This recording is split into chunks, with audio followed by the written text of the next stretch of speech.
Okay, it's the second half hour of the Newsmaker show with Dr. Robert A. Heineman. Democrats won the House. Republicans won the U.S. Senate.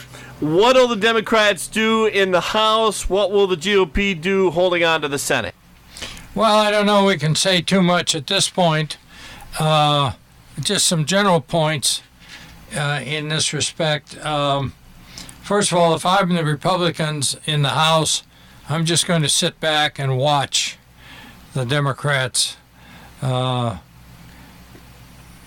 at each other. I think the chances of some real intra-party battles are very, very high. And so that'll be interesting in itself. And then you've got... First of all, you got these guys struggling for power. Who's going to be leader? Who's going to be minority whip? Who's going to be speaker? Who's going to have committee chairs? All that sort of thing. But then you have this group that has the impeach Donald Trump agenda, which I think most reasonable Democrats are going to say, hey, let's just let this go. Really? You think that a lot of them won't want to do that? Oh, absolutely. They're not that stupid. But a few of them ran on that point, and so you're going to see, in terms of policy, real divisions, in terms of power struggles, real divisions, and I think if the Republicans got any sense, they'll just stand back and watch. Now, I do think it gives somebody like Tom Reed a real opportunity, because Reed has built his reputation on his ability to reach across the aisle and work with various Democrats, primarily through this Problem Solvers Caucus, which he co-chairs. And so I'm thinking there may be a chance on the Republican side for Reed to end up in a reasonably powerful position. Can I jump in there? I think you already have. Reed beat Tracy Matrano, his Democrat opponent, by 22,000 votes there. Reed said in the press conference the next day, Wednesday morning in the 11 o'clock press conference that Reed had, Reed said that if it's a Democrat, the Problem Solvers Caucus will be hoping for Steny Hoyer. As far as the Republicans go, positions would be well suited for Steve Scalise and Kevin McCarthy in the minority position. Right. And McCarthy's already announced that he's interested in the leadership position for the minority. And this guy Jordan out of Ohio apparently wants that spot as well. And Jordan, of course, is one of the fundamentalist Freedom Caucus types who, frankly, have been kind of a pain in the neck to the Republicans. So we'll just have to see how that plays out. McCarthy apparently is a very decent guy, and some concern about his ability to really drop the hammer when he has to. But in this position, he might do a pretty good job. So we'll just have to see there. But I'm thinking Congressman Reed, I would guess, in New York State has probably got the largest margin of any Republican running in New York State. And he's he'll be a fourth-term congressman now. He's beginning to build seniority. I think he may come out pretty well here in this cement mixer that we're going to be watching here in the House of Representatives. So as for the Senate, I think the thing to watch there, right now, the way I counted, I think the Republicans have 54 seats, the Democrats have 44, and there are two independents who would caucus with the Democrats, Bernie Sanders and some guy from Maine. But the race in Florida, they're going to recount. Who knows where that might end up. But basically, this whole thing has been made a little more critical in terms of the Republicans' majority, which the Republicans clearly have now. Two things have occurred. One, as you may know, Ruth Bader Ginsburg went into the hospital yesterday and maybe the day before She's fallen and has several broken ribs. And the woman has to be unbelievably frail. Could end up with another vacancy there. And then you have, of course, Jeff Sessions' resignation. Yes. You have to, let me point out right from the beginning that most presidents, when they come in, they appoint secretaries of various positions, and at the time they're appointed, they're expected to hand the president an undated nation. That's not uncommon at all.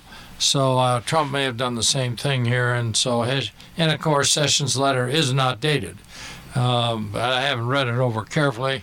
And what I did see, it seemed to be a pretty classy letter. The conservative, could I ask a question there? Yes. Conservative media commentators are reminding the liberal commentators who are hollering and screaming about how terrible it is that Sessions is stepping down. The conservatives are saying, you Democrat supporters in the media, you liberal media guys, were screaming that Sessions was a racist when Trump wanted Sessions in the AG's job originally. Right. Yeah, now the media is almost off the table here, the way all this is going. But no, Sessions has been, I think, quite a good Attorney General under unbelievable stresses of one sort or another. He's handled himself very well. But the problem with Sessions, first of all, Trump is ticked because he recused himself in the Mueller probe. But it does show Trump's approach to things. He clearly could see that Sessions was pretty capable, so he stayed with him. But right now, one of the problems with Sessions is that he really doesn't have any litigation experience, and if he does, it's way, way back. So in terms of being in court and litigating head-to-head, that Sessions just doesn't have that background, and that's why Chris Christie, former governor of New Jersey's name keeps popping up, is because Christie does have some pretty hefty experience as a litigator and as a prosecutor. And it may well be that this is what's going to be needed here in this situation. Plus, he's a good friend of Trump's. So, and this other lady, Bondi, I just don't know what her background is, but I expect she's also got some litigation background. On the Attorney General situation, the new acting Attorney General says he won't recuse himself from the Russia probe. What happens now between the Democrats in the House who want to push for the probe into Russia? What's going to happen there? Well, I guess they're free to push all they want. Again, I'm telling you, who am I to advise the Democrats? That's really not what anybody, frankly, is interested in.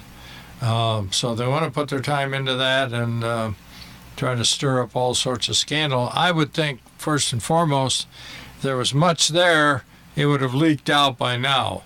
So I think and again, I'm just guessing, there's a possibility Mueller will come in with a report that really doesn't have much to say in terms of any kind of criminal liability or anything of that sort. I mean, he may have some things to say. It could be kind of like a Comey thing on Hillary Clinton. You really shouldn't have done that, but there's no basis for criminal prosecution. I don't know. Nor does anyone else. But I do think that if Trump is dissatisfied, he won't hesitate to dismiss Mueller. And Schumer, of course, Senator Schumer, saying, well, this could lead to a constitutional crisis. You think Trump cares? Is that true? Do you agree with Schumer? No. No, not at all. There'll be a lot of screaming and yelling, but I think Trump has every right to go ahead and do this. But politically and basically, it might be far more in his advantage to just let Mueller go ahead and make his report and then move on. I don't know. Can I ask you another AG question? Yeah, well, all right, sure. This time, a state attorney general question. Former New York Attorney General Eric Schneiderman won't face criminal charges after the abuse investigation. the federal officials told the downstate media downstate media outlets that the charges are too old and too long ago. Yeah, I think that's nonetheless, we don't need Schneiderman in any position of power. But let's get on to things that are relevant, and you've got some basis for some kind of criminal prosecution, etc.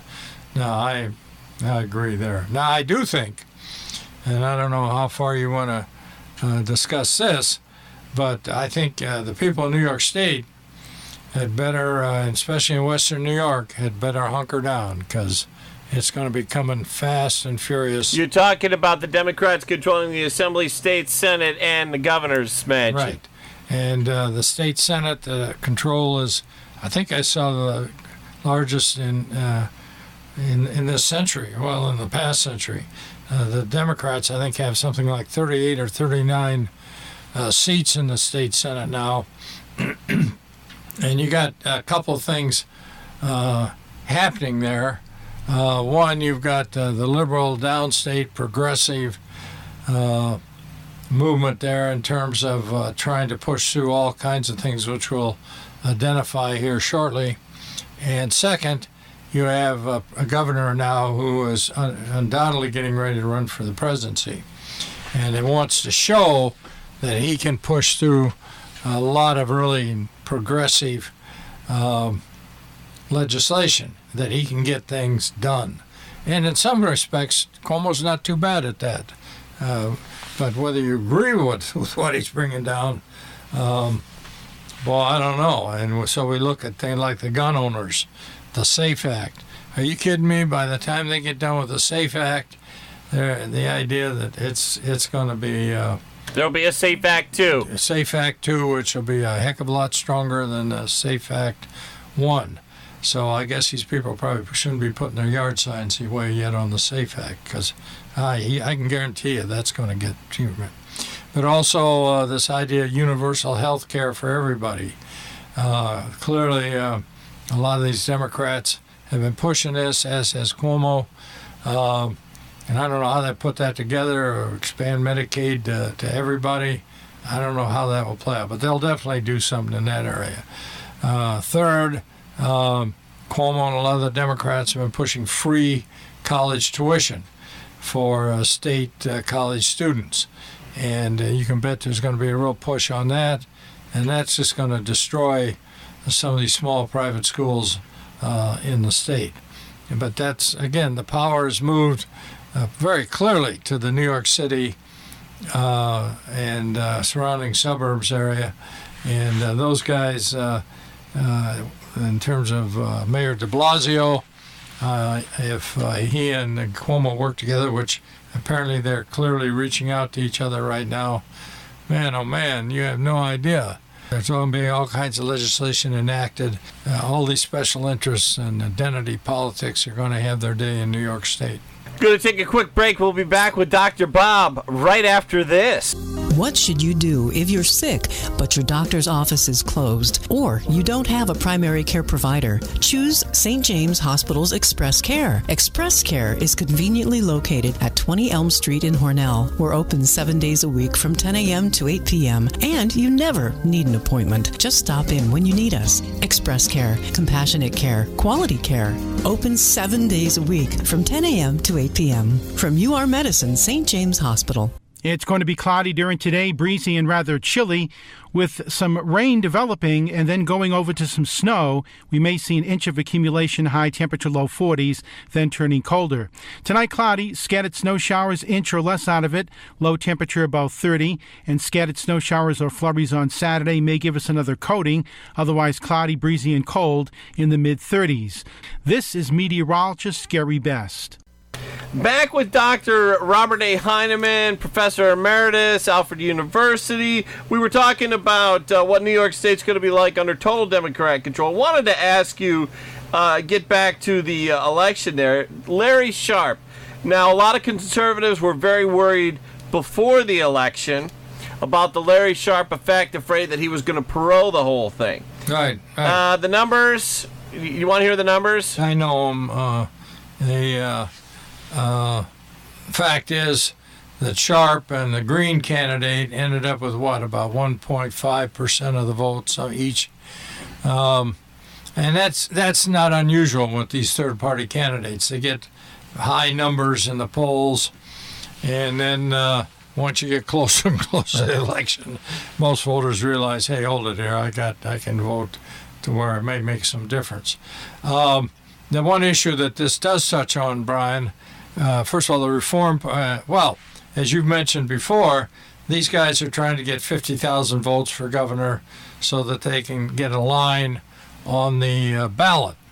And the Green and the Libertarian and of course, the Conservatives, Independence parties all got their 50,000 votes. The Reform Party and the Women's Equality Line, neither one of them got 50,000 votes, so they're gone.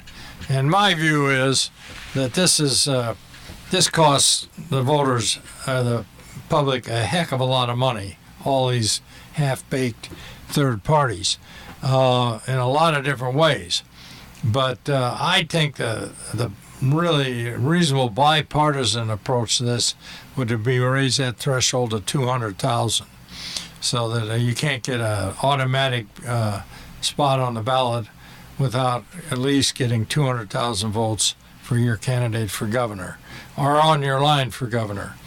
And that would shut off some of these quirky minor parties who can cost a heck of a lot of money, because in terms of polling, they can, like in Allegheny County, I think they got 6 members of this one party, and then the guy across the state pushed for a petition to ballot, which they had to print up separate ballots, and it was just a mess. It's just New York State can tidy that whole thing up and save us a lot of time, money, and actually strengthen the two major parties in doing so. So let's hope we can get something like that out of this. Maybe we'll get some kind of... Oh, the other thing that we're going to get, of course, is legalized marijuana. Yes. That's... You're talking about with the total Democrat control of the state. Yeah, and that is, I believe is just a terrible, terrible social policy. But... Dr. Heineman, one more libertarian question. Oh, well... Okay. Libertarians, and I've seen Sharp give speeches in more than one time. I think both at Club 57, and I've heard him on YouTube and different things. And basically his argument is the two-party system is broken, it's corrupt because... He doesn't say because of a lack of a libertarian influence. He said, but the establishment guys are all buddies, and the system is set up so that people will be corrupt. And if the libertarians could get in there, they would implement their ideas, which would prevent corruption. The Republicans argue, and I'm sure the Democrats say the same. Well, I don't think they would say the same thing, because libertarians siphon away votes from Republicans. Right. So the Republicans argue, look, we're the candidate. We might not be the perfect candidate that you want, but we're better than the other option. And if you vote for the Libertarian, you're really voting in the Democrat. Right. Yeah. No, it's so what? So the guy's articulate, but he's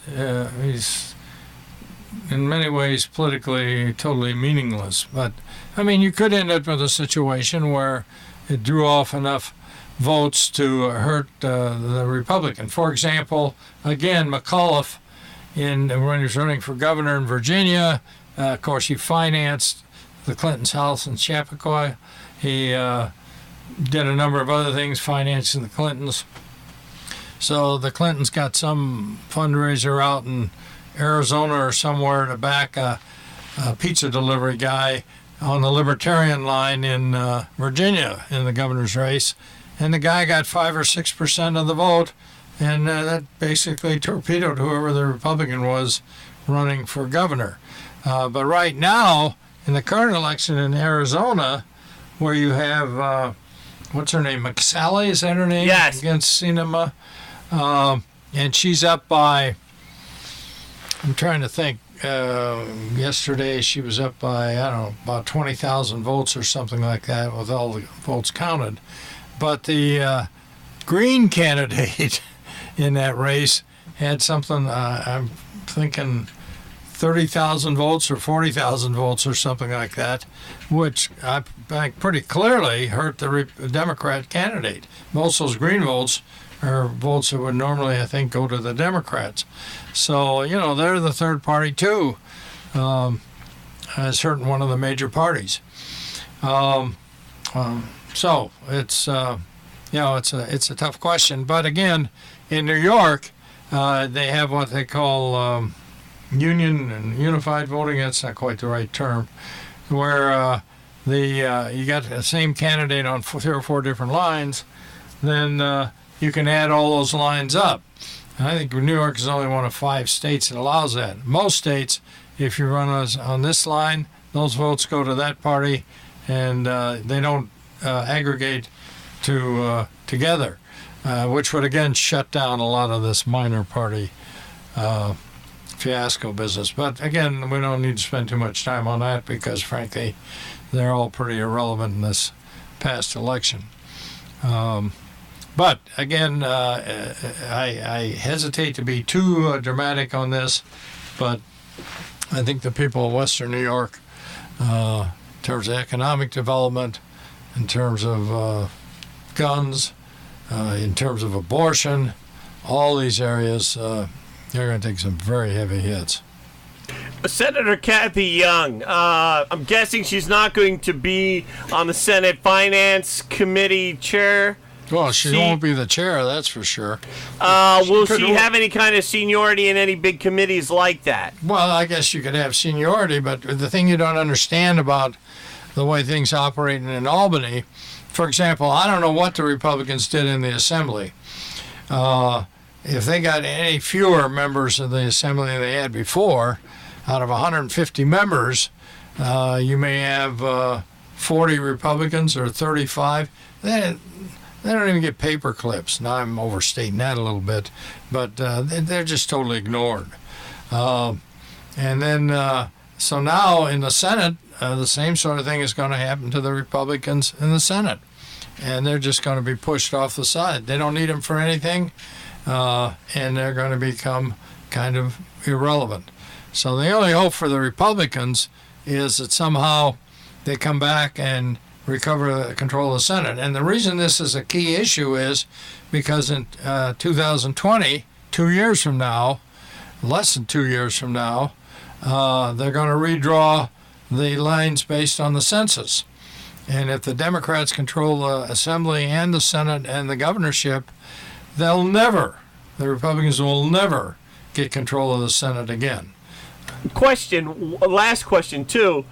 Why did the Democrats win the state Senate this time?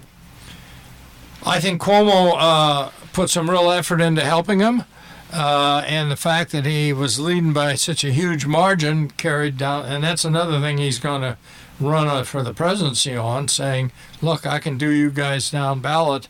I can bring in a lot of people that, wouldn't have normally voted Democrat. Now, I don't know if that's true or not, because Molinaro was out of money, etc. But the other thing in New York State is they finally shut off these independent Democrats who had been voting with the Republicans. There were 6 or 8 of them, and I think they eliminated 5 or 6 of them, and then basically pushed their own. And that's, I think, where they basically built. Now, what about the college Democrats voting in New York State? Did that help them? I suppose, yeah. Why How about the prisoners that Cuomo pardoned? I have no. Are you kidding me? Come on. That wouldn't be enough. You think they're out there voting? Are you kidding me? The 33,000. Yeah, there may be 10 or 12 of them. I don't know. Yeah, that's another issue I just don't quite understand. College Republicans and Democrats, so yeah, they're definitely they're a force. Doc, we've got to go. Thank you. Well, I so much for your insight. And yeah, I hope to be. I don't like to be too depressing out there, so let's hope people have themselves a good weekend, and we can talk about something a little more uplifting next time around, Brian. Thanks a lot, Doc. All right.